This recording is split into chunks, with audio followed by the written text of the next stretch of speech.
वात रोगों को कैसे पहचानना है, उनको कैसे खत्म करना है, उसके बारे में आपने बताया। अब आगे बढ़ते हैं और दूसरे दोष की बात करते हैं, जो है कफ। कफ दोष से होने वाली बीमारी, परेशानियों के बारे में भी बताइए, जैसे आपने वात रोगों के बारे में बताया, और उन्हें कैसे ठीक किया जा सकता है, और जिनको कफ दोषों की ये परेशानी है उनको किन चीजों का परहेज करना चाहिए। अब कफ क्योंकि सीजन में बहुत चल रहा है। सेतुबंधासन, सर्वांगासन।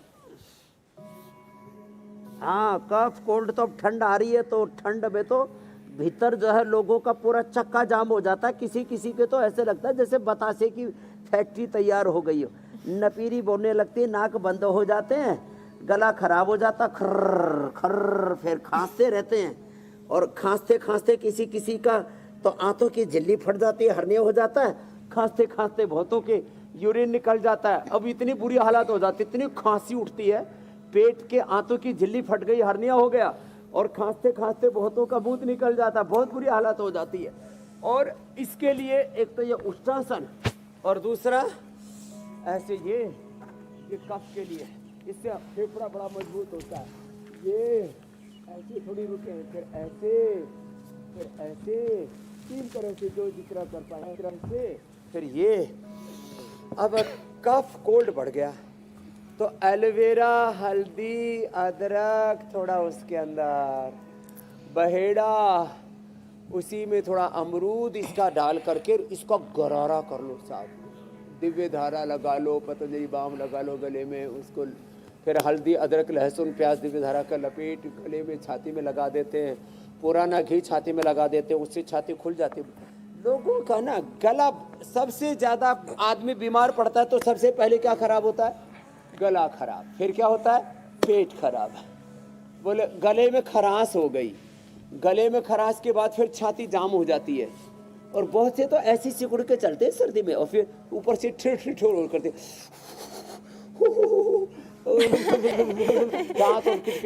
करने लगते, और फिर कहते ये अंडरगारमेंट पहनो, ये पहनो, ये स्वेटर पहनो।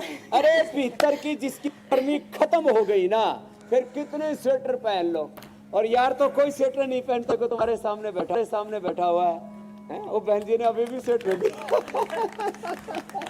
बोले बाबा जी क्या करें, हमको ठंड। तो गर्मी भीतर है, और भीतर की गर्मी के लिए क्या करें? मुंह में केसर डाल के रखें, मुंह में थोड़ा लौंग और काली मिर्च, इलायची डाल कर रखें, थोड़ा सुबह सुबह शिलाजीत ले लिया करो 1 बूंद, आप पूरे दिन भर कपड़ा ओढ़ने की जरूरत ही नहीं पड़ेगी। तो बोले बाबा जी आप रोज ही शिलाजीत खाते हो क्या? सर्दी में कपड़े नहीं पहनते? हम तो कभी कभी खा लेते हैं ऐसे, सप्ताह में 1 बार।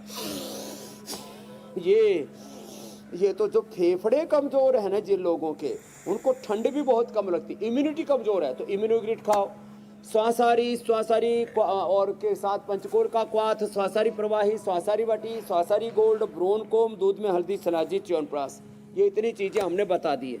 आज सब यहीं पर हमने ऐसे दाएं बाएं पूरा सजा के रखा हुआ है, और एक ये स्वासारी अवलेह भी बना दिया, ये नया अवतार है, ब्रोनकोम और ये सब इधर। और मैंने बोला बासा, बनफसा, तुलसी, हल्दी, अदरक, ये पहले घरों में ही रखते थे, आज फिर हमने वापस लोगों को कहा कि अपने घरों में ये चीजें रखा करो। अब हल्दी, तुलसी, अदरक का रस निकालो, शहद डाल करके पी लो, कफ कोल्ड ठीक। कंठामृत, लवंगादि, खदरादि, कफ कोल्ड ठीक। और काढ़ा बताएंगे आज फिर से, वो हल्दी, अदरक, लौंग, काली मिर्च, और उसमें थोड़ा अश्वगंधा शतावर और डाल दो, और फिर उसमें थोड़ा सा 2 बूंद शिलाजीत डाल करके पिला, आप पूरे टनाटन रहोगे। और फिर थोड़े से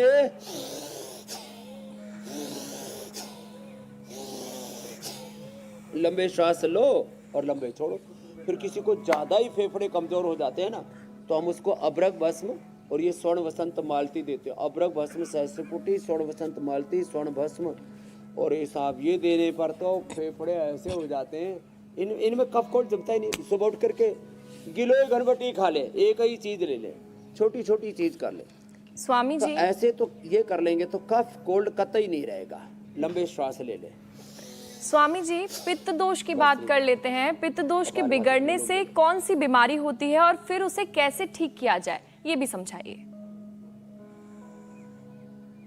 पित्त पित्त दोष बिगड़ने से एसिडिटी तो पहले होती है। तो अविपत्तिकरण चूर्ण 100 ग्राम 10 ग्राम मुक्ता शुक्ति मिला के 2-2 3-3 ग्राम सुबह ले लें।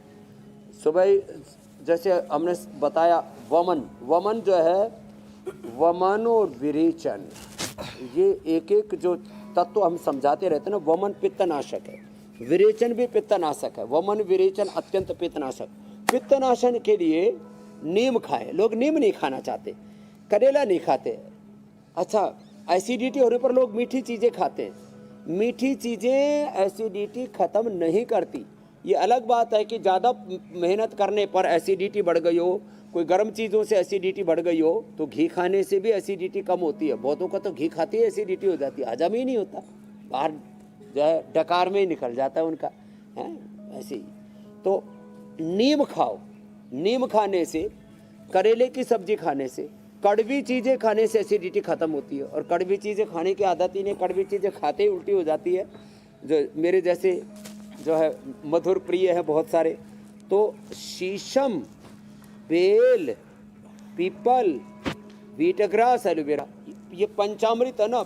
ये पंचामृत पित्त के लिए, जैसे हमने वात के लिए पंचामृत बताया, ये पित्त के लिए पंचामृत है। और रेडीमेड में लिवोग्रिट, लिवामृत खा लें, पूरा एसिडिटी नॉर्मलाइज। पेट पर मिट्टी पट्टी कर लें, उससे एसिडिटी नॉर्मलाइज हो जाती है। शीतली शीतकारी कर लें।